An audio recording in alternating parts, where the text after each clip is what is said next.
Authors channel. Today, Miss Kanchana Banerjee, author of Nobody's Child, has kindly accepted to join us. Welcome, Miss Kanchana. Thank you so much, Devdatta, and thank you, Authors Channel, for having me on your Facebook group. Thank you so much for inviting me. It's totally our pleasure, ma'am. So, let's start with a little bit about you and how you're adjusting in this lockdown new normal that we have here. Oh God, I don't like this phrase that has been coined, the new normal. I desperately want the old normal to come back, and I don't want to get used to this new normal. I think it's like it's probably the most difficult time that our generation has gone through, because my generation, that's our generation, we have not seen the world wars. We've not really experienced a global catastrophe, a global event which has affected lives adversely. This is the first time that a catastrophe of this kind, this nature, has happened, and it has affected all of us, and all of us in varying degrees. While of course it has affected the lower strata of people in a far more kind of tragic and devastating manner. And I am really thankful and grateful to God that that kind of we have a roof above our heads, and we are protected and sheltered. And my heart goes out when I read news items about the workers, about the other people who are so adversely affected. I think this is of course a very difficult time, being shut up in your home, and kind of not being able to go out, and the stress that you're filled with because of the possibility of infection. If you're getting groceries, washing your hands, even a minor thing like going to a local food market, a supermarket, almost feels as though you're walking out on a minefield, and you have to be constantly conscious. What are you touching? You're not touching your face, you're not touching your mouth, you're not touching your eyes. So this is really scary, and this is really um, a life changing event. And I hope and pray that this ends, and we can all go back to our earlier older life. But having said that, I think it's very important that all of us, not just Indians, but all of us, the citizens of the world, we kind of learn lessons, and we implement those lessons in our lives to kind of make it better, and lead a more harmonious existence. So one can only hope and pray. Yeah. Yeah. And have you been able to be productive No, I've been I've with your been art? I've been extremely productive, but not of the literary kind. I've been extremely productive with my hands. I have been baking, I have been gardening, I have been cleaning, I have been cooking, I've been washing utensils like everyone else. So I've been extremely productive. I've been so productive that I've been exhausted at the end of the day. No, unfortunately, writing has slackened a little bit. I mean, while one would think that this is an ideal time, because there are no distractions. You're not going out, nobody's coming to your house, nobody, there are no guests, and nothing is happening, so it should be the perfect time to sit and write. But I think I'm very stressed out and very affected by the external environment and the news and everything that's happening. And I'm too much of a people person. I love going out, I love meeting my friends, while my family is there with me, and thank God for that. So I think all of that put together is kind of slackened my writing pace. And so initially I was very agitated about it, I was very worried about it, that I'm stuck at 25,000 words, and it's not that the story is not flowing, but just that my focus is meandering. So and then I went through that phase when I was very upset with myself and irritated and annoyed and frustrated, and then I got over that. So I just decided not to worry too much about it, and I've kind of shifted my focus to gardening, and to doing a lot of cooking, which in any case I have been doing. So especially gardening, I love plants, I'm surrounded by plants. So cutting and propagating plants and sowing seeds from my kitchen. So I'm just trying to calm myself down, and hopefully the writing mojo will come back. which I know it will. And have you tried any of the lockdown challenges of No, no, no, no, Guarana no, coffee no, or no, no. banana No, breads? while I have made banana bread, but I did not participate in any of the challenges or something. I've been baking. I've learned how to make bread. I've been, I think I've done more baking in the last 50 days than what I did in the last 25 years of my marriage. So so I think I've like maxed out with my with baking and stuff. So no, I haven't participated in any of the channels, but yeah, one just try. I think, I mean, it kind of depends on different people. Do whatever you need to do to just keep your head above, and just to kind of be afloat. So I can see some people have joined in. Anupriya Gupta and Radhika Jindal, thank you so much for joining us. Okay. Yeah. So let's bust some myths today as we are here for a Mythbuster session. So the first myth that I have heard is that you need to be published in order to get published. What do you have to say about that, Kanchan? No, I don't think that's true at all, because you don't. I mean, if you think that, if you say that you have to be a published reporter or a published writer, and you need to have bylines, bylines to your name, like for a publishing house to kind of pick you up. No, that's not true at all. While I say that, I mean, uh, while I say that. It is a fact that I have had a lot of experience in writing, but I'm absolutely sure that HarperCollins did not kind of pick up my book, A Forgotten Affair. This was my first book, A Forgotten Affair. This Okay. was my first book, which came out in 2016.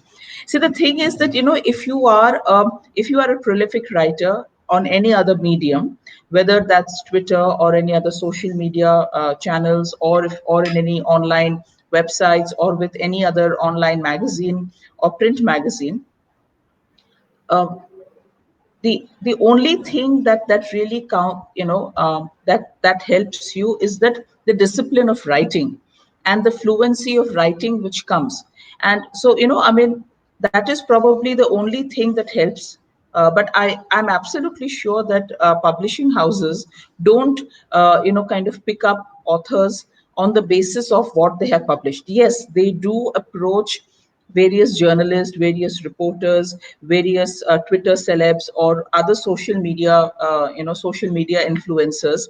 But that is different. Apart from approaching various social media influencers or Twitter celebs with a book contract, they also sign up absolutely unknown people who have had no exposure to publishing of any kind, of any format at all. So, what really matters is the manuscript, is the story. And if the publishing house, they kind of see merit in. See, because you have to understand that while this may not sound right, but for any publishing house, picking up a book, when I say picking up a book, I mean signing the author and the book, is a monetary transaction. It is a monetary investment.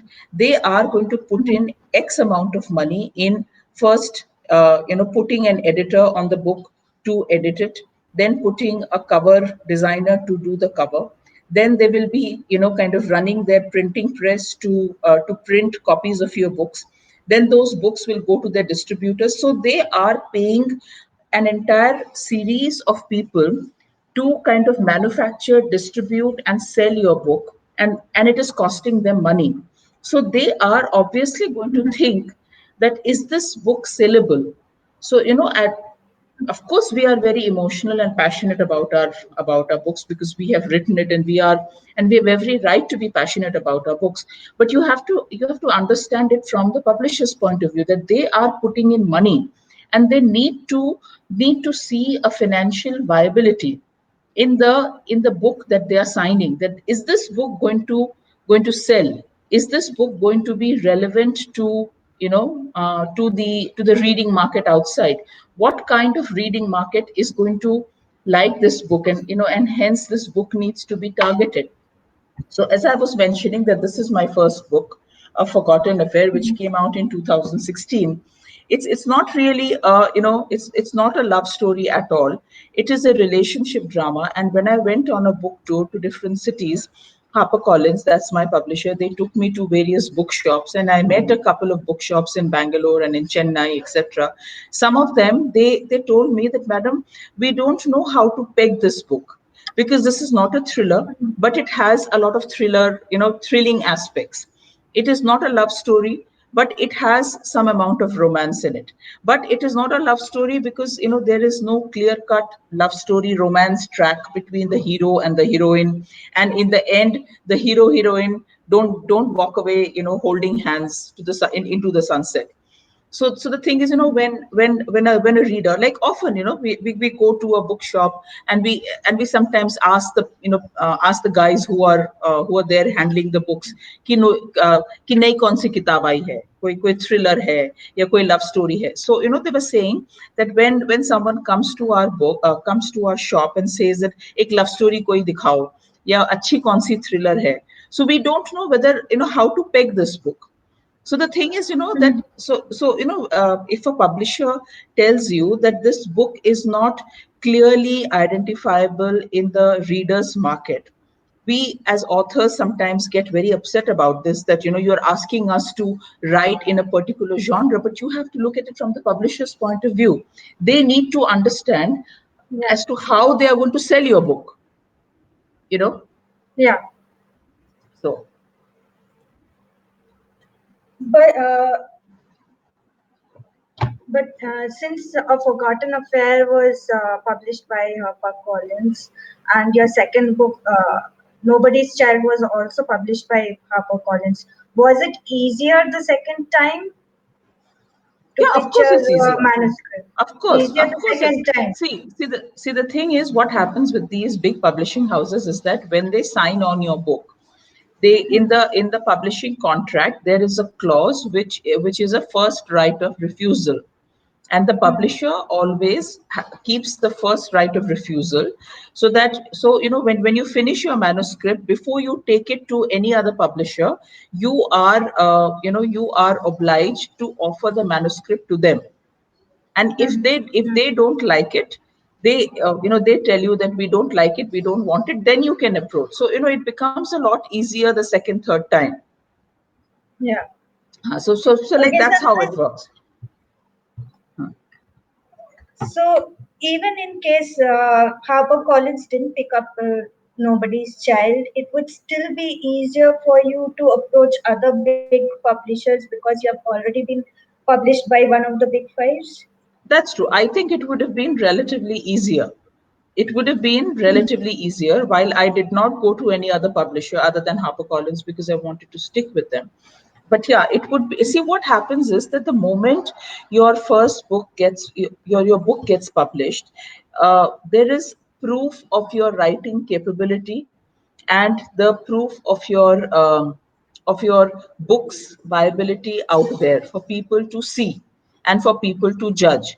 So the more, so it is very difficult to make that first beginning. But having said that, there are a lot of authors, and if you go around asking many other authors, they will all say the same thing, that while it becomes a little easier to approach a publisher after your first book is out, and if your first book has done well, it becomes easier.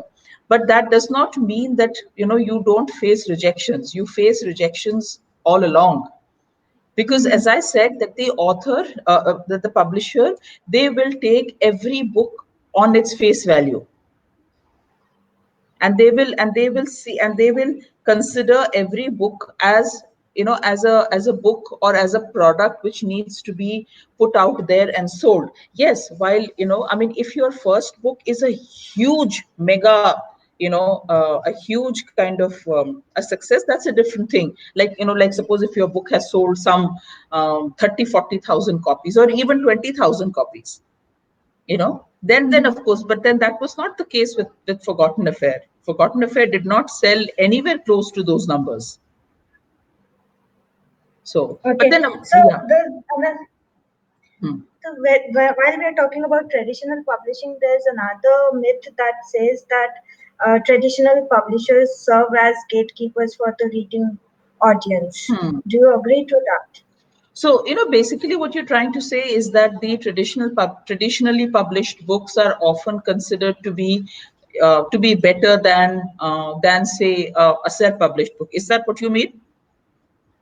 Yes, there's a general idea that if you are published traditionally, there is quality in your book. If you are published, self-published, there's no quality in your book.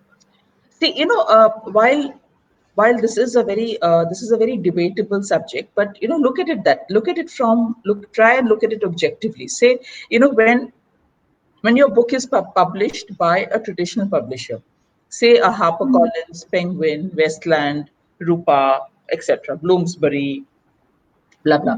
So these big publishing houses, they have very good editorial staff. And first of all, before any big publishing house accepts a book, it goes through number of editorial reviews. That is the story good? Is it a nice story? Should we take it up? What are the merits? What are the demerits of the book? So it goes through multiple channels of review before the book is signed on. Then after the book is signed on, you are assigned an editor who works with you closely on snipping the story here and there, making some slight changes, depending on author to author. While I have never had to make huge changes in my story, but but there are many other authors who have had to make different changes in their story. So what I'm trying to say is that when you're going ahead with a traditional publisher, there is a very trained professional who's working along with you on your book, and that person's input is always very very valuable, because the person is a professional one, and the person is not your close friend or a family member. He or she is going to give you absolutely unbiased opinion about, listen, this is not working. Like, I'll tell you, for example, in Nobody's Child, when the editorial process started, I have a very good editor. I've had very good experience with both my books. In the second book, my editor was Swati Daftwar of HarperCollins. She told me that, Kanchana, every single character in the book is black. They're dark characters and they're bad characters. Now, while it is fine, but at least give some redeeming qualities to at least one of the characters. So that's when Avnil, the main male character, I kind of changed a few tracks in his story, and I gave him some positive character, some positive characteristics. So now these are things which your professional will tell you. Then there is another experience of another friend of mine who also is a very good thriller writer. He was told, and he's published his book with Bloomsbury. He was told by his editor, who's very very famous, and who's a very very experienced editor, and she's based out of London. I don't want to take names because I don't know how he would feel if I named him. So the thing is, he was told by his editor that, I want you to change the track of a particular character in the book, because it sounds extremely immoral and unethical to me. And they had a very healthy debate about it, and he finally accepted it.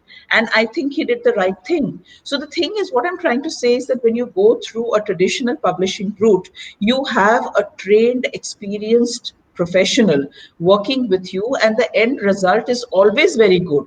But on the other hand, if you're self-publishing, many self-published authors don't want to spend time and money, because editorial services are very expensive. Good editorial services are very very Yeah. expensive, and often, like a lot of authors, they feel that this is added expenditure which I don't need. I might as well put this money in my marketing budget, and etc.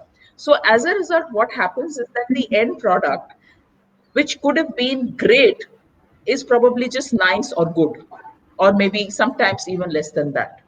So which is why there is this myth that self-published books are not of the superior quality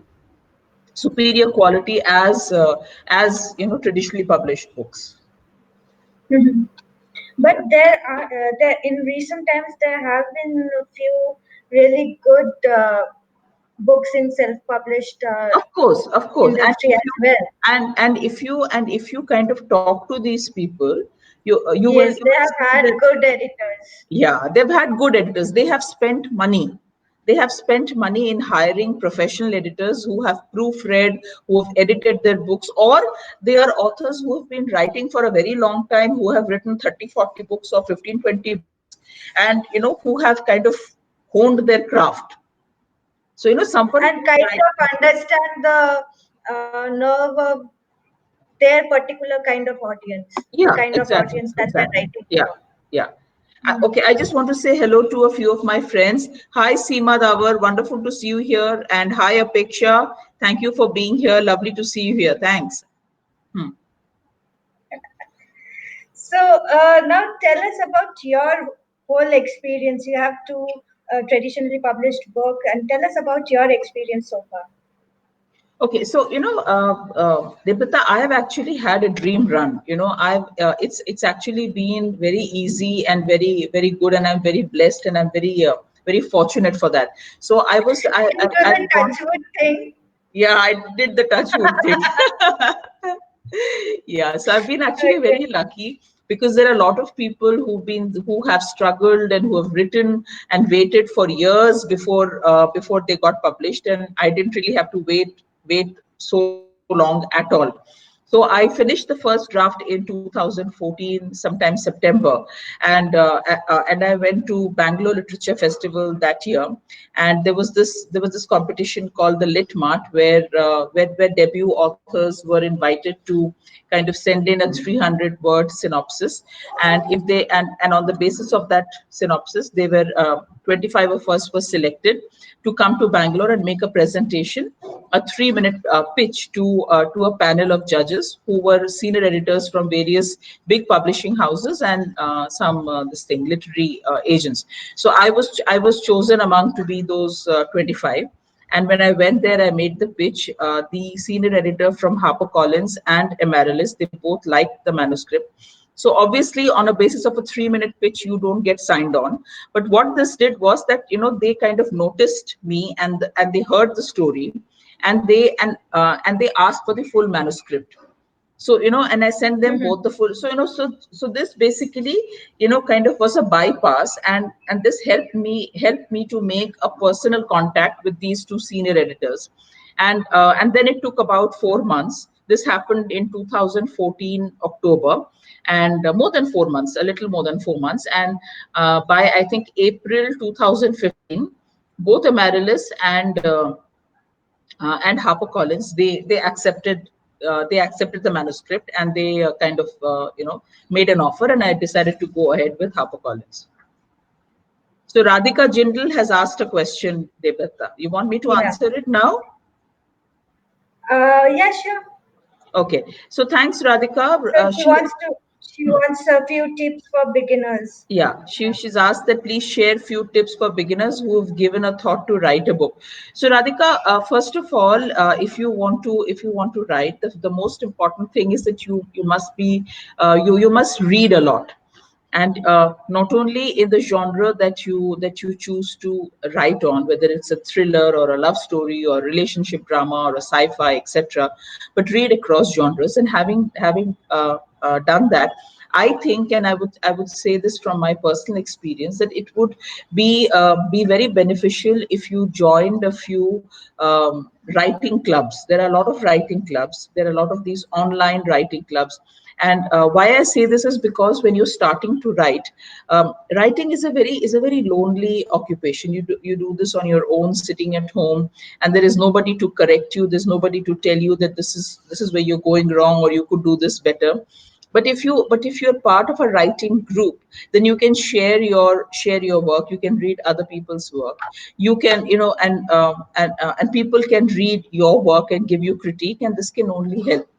And I have experienced this myself, because in 2013, when I came here in Gurgaon, soon after, I formed a small group with a very close friend of mine called Kiran Chaturvedi in Gurgaon.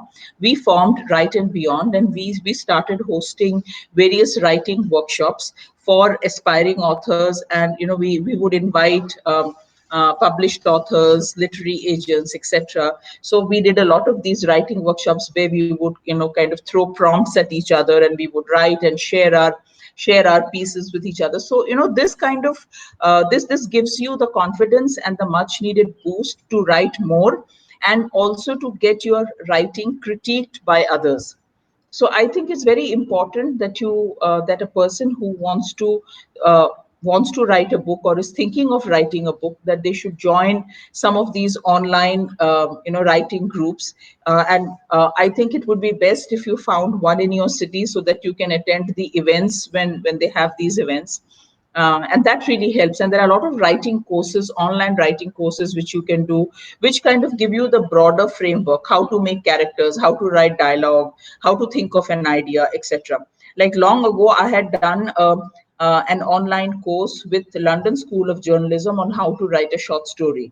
So that really kind of helped me to kind of draft characters and dialogue and situation and tension, etc. So writing groups and online writing courses or physical writing, writing clubs is a very good idea.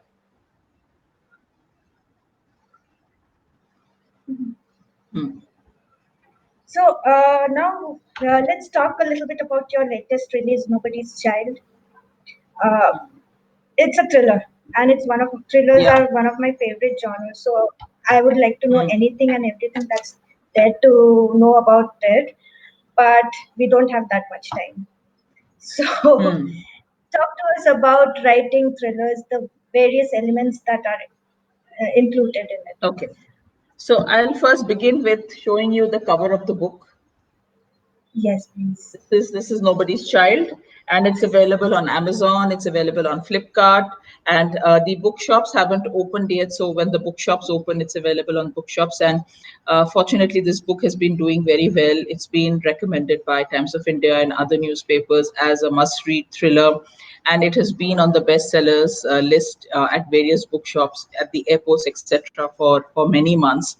So, so I think the most important thing in a thriller is, first of all, there are various components. The first is that you need to begin with a bang. When you're writing a thriller, you have to catch the reader's attention right from the very beginning, and never let it lag. Now, the thing is that how do you pace it out? Uh, so a book is about at least 80 to 85,000 words. Mine is a little longer than that. It's about 91,000 words.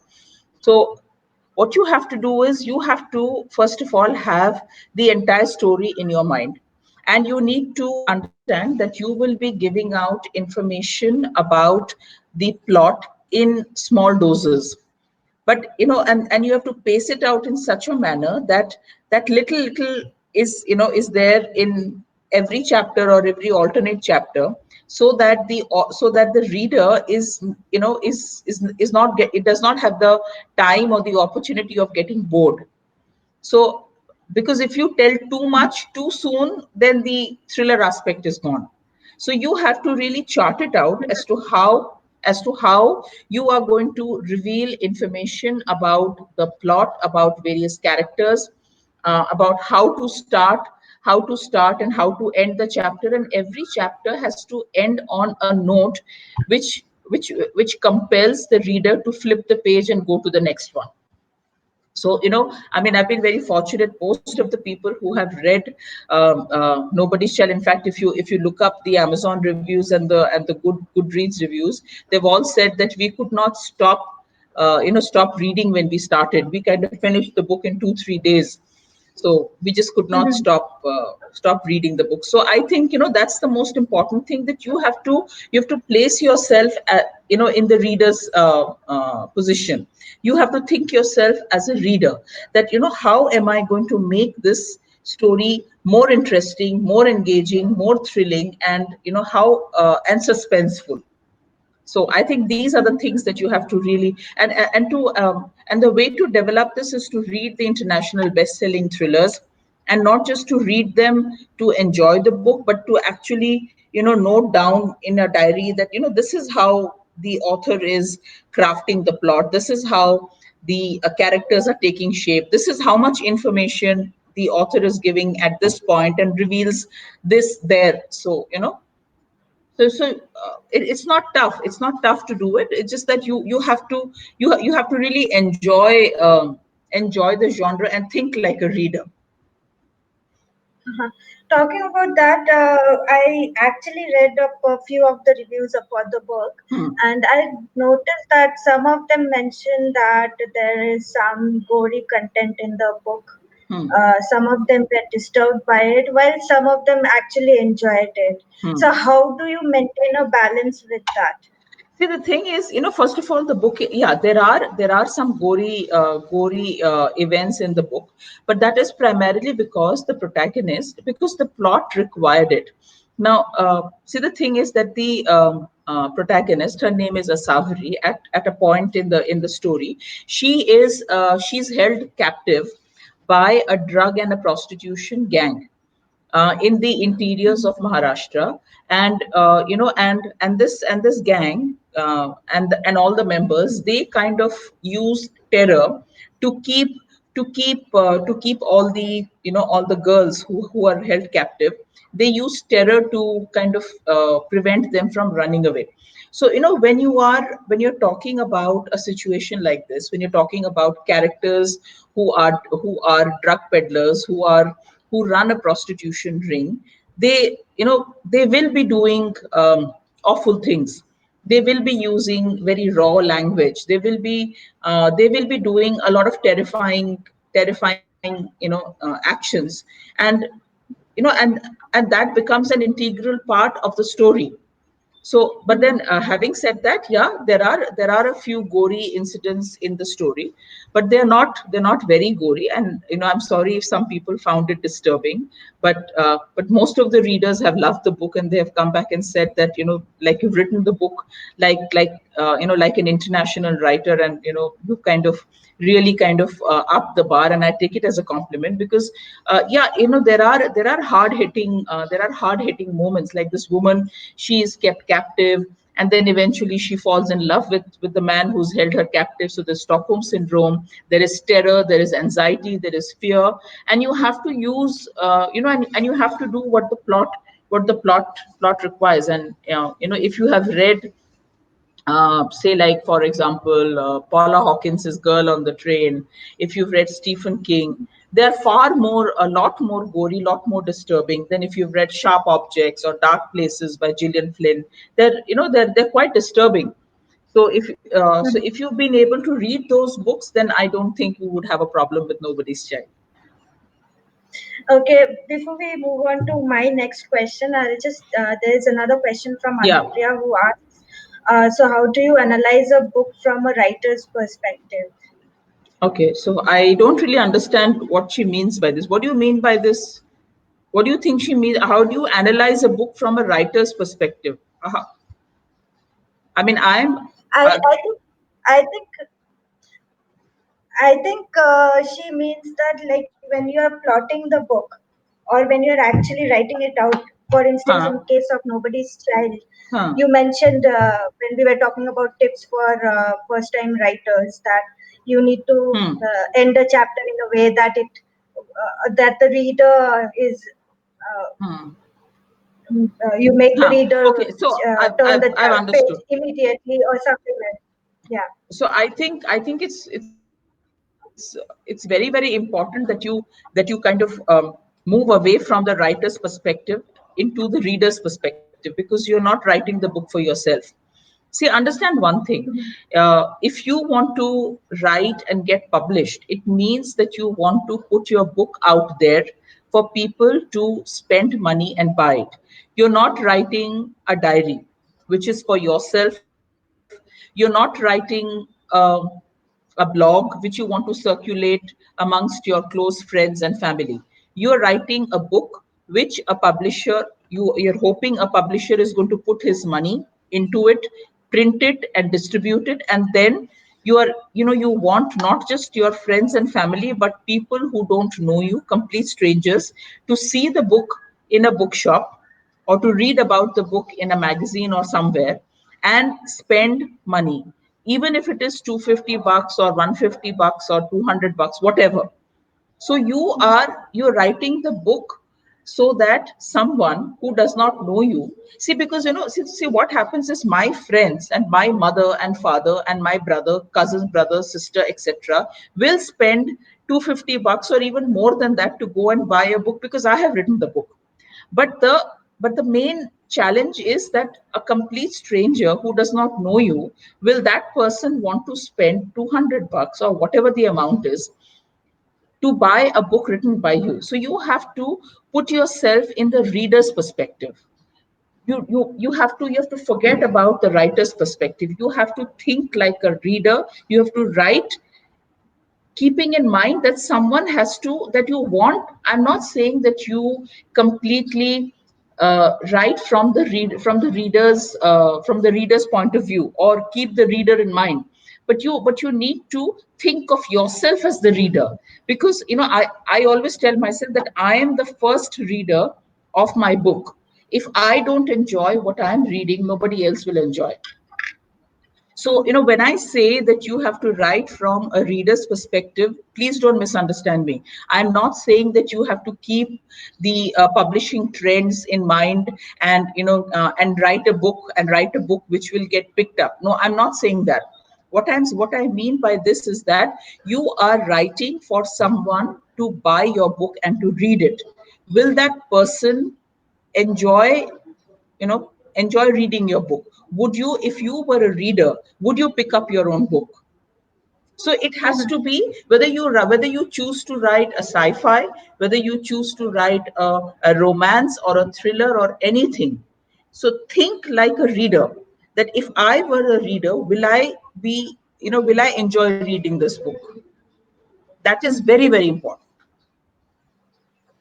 So coming to my other question that I had was for you was that nobody's child has a very unconventional narrative structure. Hmm.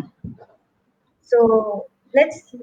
tell us a bit about it. So the thing is that I enjoy reading different kinds of books, and when I read, I kind of pay attention to the narrative structure, to the plot, and how the plot is taken ahead, and etc.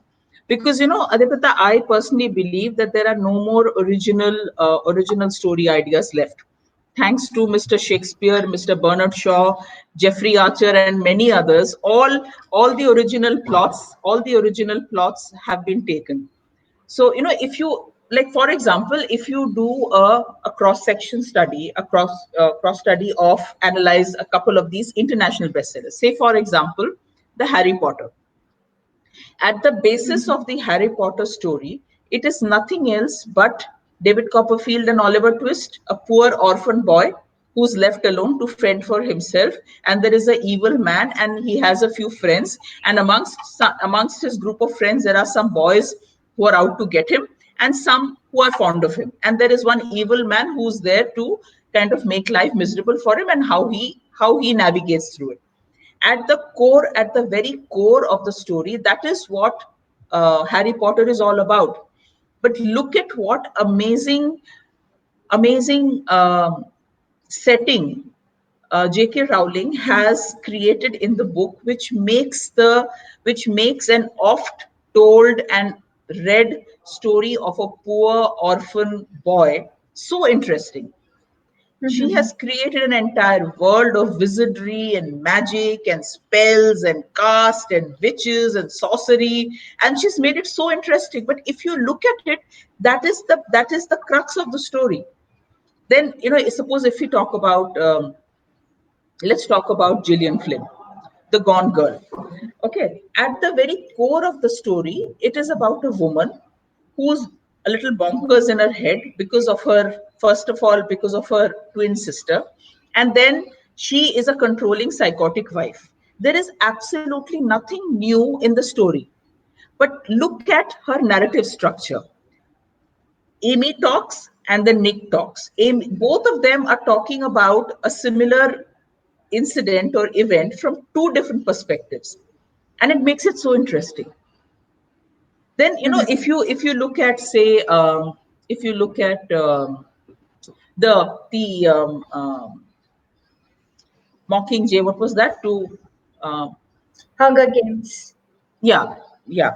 And then if you look at the Twilight series, they are at the very basis of it. It's a very it's a very common love triangle, or it is a very common story of a, kind of a gladiator in the this thing in a kind of a setting. But they have taken the setting to a world which is, a dystopian world.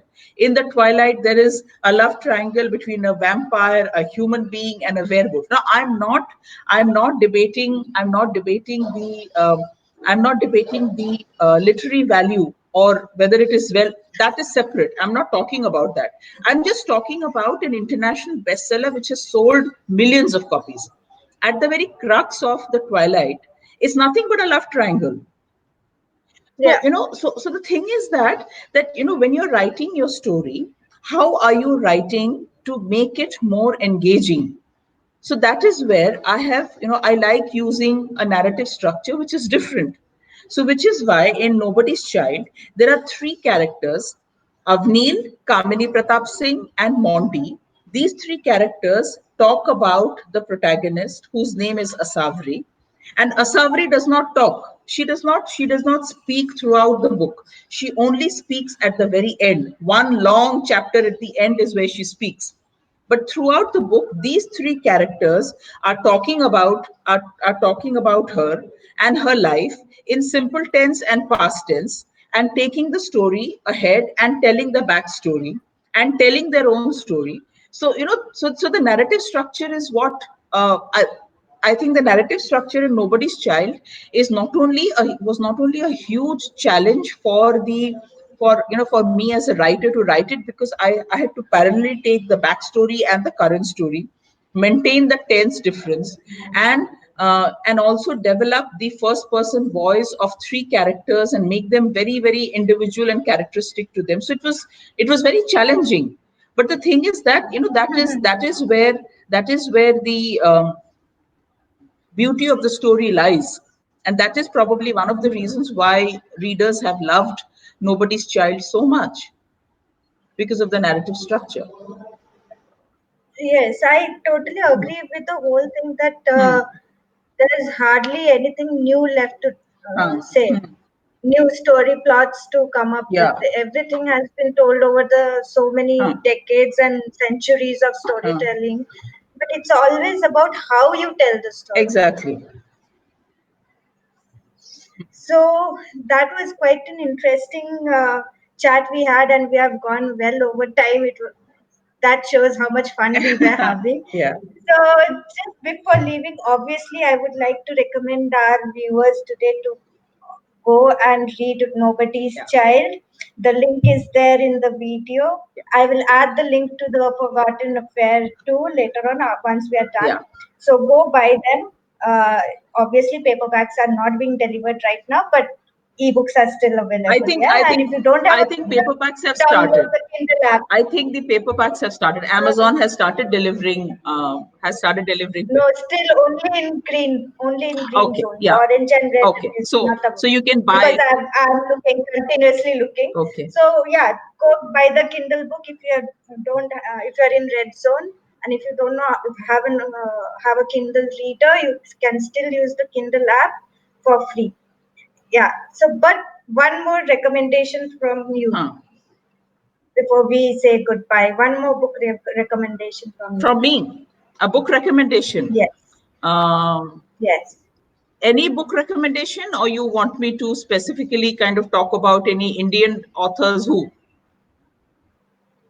Anything. Okay. I know it's very difficult with that broad bracket, but maybe something that you have read recently yourself. Okay. So Anupriya, go read the book. What are you doing here? yeah, Anupriya says Anupriya, the I hope nobody's I, child has yeah, been. I think, Anupriya, I'm going to look forward to hearing from you about my book. So, like a book recommendation, I want to take the opportunity of putting the word out there. While international best-selling thrillers are there dime a dozen, But in India, a lot of very good thrillers are being written, and some of them have been written by my friends. So I'm going to give you a couple of recommendations. Please pick up Ricky Khosla's A Pretty Wild Girl, Richa Srivastav Mukherjee's Kanpur Khufia, and Kiran Manral's like book Missing Presumed Dead is fantastic. And Damayanti Biswas, You Beneath the Skin, which is a very gritty and a very, very hard hitting thriller written about Very hard hitting. very hard hitting, but she's a fantastic writer, and I'm not saying this because she's a very dear friend. She's a fantastic writer. You must pick up these books. All of these books are are my favorites, and these are books that I've read in the last 1 year. So that's Kiran Manral's Missing Presumed Dead, Richa's Kanpur Khufia, and Damayanti Biswas's book, and my friend Ricky Khosla's A Pretty Wild Girl. These are all thrillers. Indian authors are writing hard hitting, gritty, pacey, and very engaging thrillers. So of course the international bestsellers are there, but we are not bad either. So please do pick our books up. Pick up Nobody's Child, and whether you pick it up on Kindle or paperback, whatever, please do buy my book. And I would love to hear your thoughts about my book. And thank you so much, Authors Channel. Thank you, Devdatta, for having me here. As I always say, that if writing is my first love, talking about books and writing is my second love. So it's wonderful. Thank you for joining us. It was really fun to have you here today, and I hope we get to have you over soon enough with your next book. Okay, my third book is going to be quite a while away. Certainly not this year, because I'm still struggling Not to write. soon enough, No, no. It's not. See, because I take time to write. I take time to write, and I'm in no hurry, because I'm not here to kind of fill up numbers. I'm not here to but you participate have in. already started on it. Yeah, yeah, You have yeah, yeah. started. It's at So, 25,000 words. So yeah. can we have a vague idea No, no, about no, what no will vague be next? idea, because I'm extremely superstitious about my books. So it's going to be a thriller, because that's a genre which is very close to my heart. So it will most certainly be a thriller. Oh yeah, there is another book which is going to be released very soon, and that's written by my Very friend soon, very soon. That's my Apeksha friend Apeksha Rao's book. She is a debut author, and her book Along Came the Spider is going to be is released a after the lockdown is over. So please, friends, do pick up Apeksha's first book. She's an author to watch out for. So as I said, we there yeah, are. and hers is a YA, very interesting, fun Yeah. thriller And it is actually. not just a YA book. Actually, kind of adults will also enjoy, because I've had the like good fortune of reading the book before the book has hit this thing has hit the shops. So I'm one of the fortunate few who has read the book.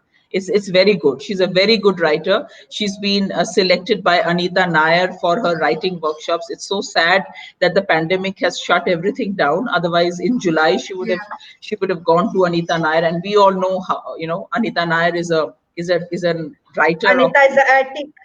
Yeah, she's a writer Anita of. is a attic is Yeah, amazing. she's a writer of very high caliber. So Peksha has been selected to attend her workshop, and I hope she's able to do that in July, August, whenever that starts. So Apeksha is a very good writer. So as I said, that Indian thriller writers are not bad, friends. So do give us an opportunity. Yeah. Please do buy our books. Yeah, and you guys write what we can relate to even more Yeah, than true, international true. authors because it's our story Yeah, in a way. exactly, exactly. Yeah, Okay, yeah. it was nice having you, and we really hope to have you soon, Thank you. back Me soon. too. And Thank you. 25,000 words gets to the finish line Yeah. soon enough for us. I hope so too. Thank And you, I'm gonna go Devdatta. read the book. Okay. Yeah, do that. Bye. Thank you so The much. links are there. Go buy the book. Yeah. Bye bye. Thank you so much.